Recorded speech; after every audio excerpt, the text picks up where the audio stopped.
سلام دوستان عزیز، من اومدم این زیر بشقابی شیک و تمیز براتون ردیف پنجم را آموزش بدم. یه دونه 3 تا زنجیره می بافیم، 3 تا پایه بلند. 1 2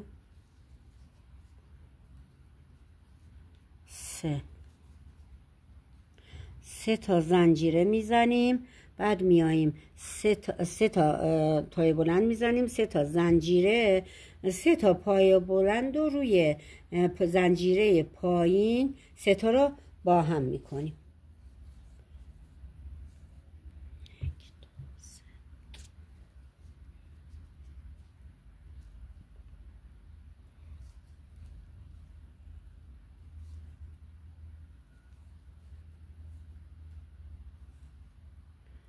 سه تا رو با هم جمع میکنیم یه جا، بعد دوباره میاییم 5 تا زنجیره میزنیم، 3 4 5 تا زنجیره میزنیم، دوباره میاییم این زنجیره بعدی همین 3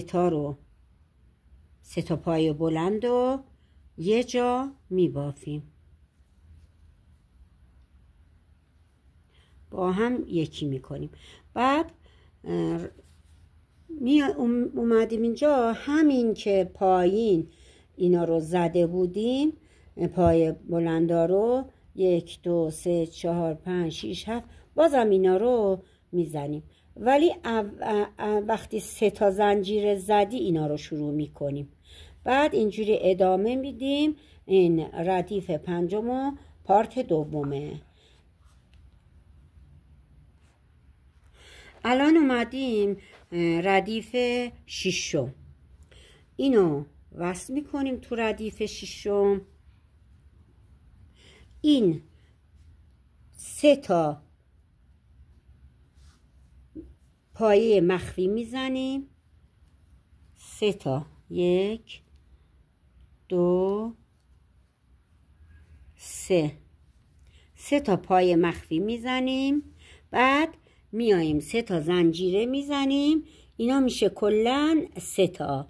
بعد 3 تا زنجیره شروع میکنیم به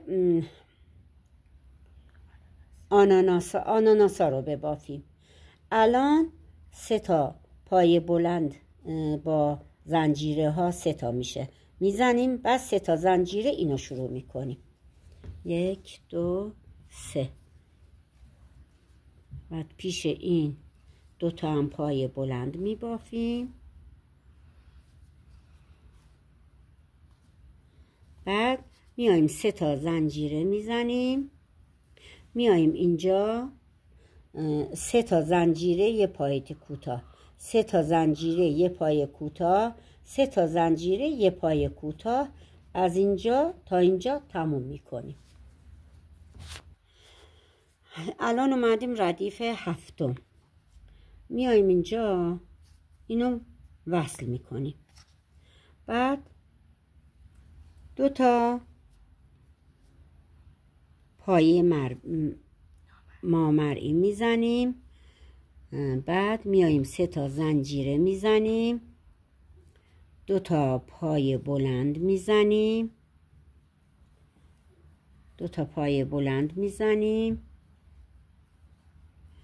میایم 3 تا زنجیره میزنیم، بعد میایم روی اولین آناناس 1 2 3 میایم روی این آناناسه پای کوتاه میزنیم، بعد دوباره 3 تا زنجیره میایم روی این یکی زنجیره های آناناسی میزنیم، میایم 3 تا هم زنجیره میزنیم، میایم این یکی آناناسی اینم تموم میشه، بعد 3 تا زنجیره میزنیم، میایم روی این اولیش 3 تا پایه بلند میزنیم، این همینجوری بافته میشه. الان بعد از این ردیف هشتم را شروع میکنیم.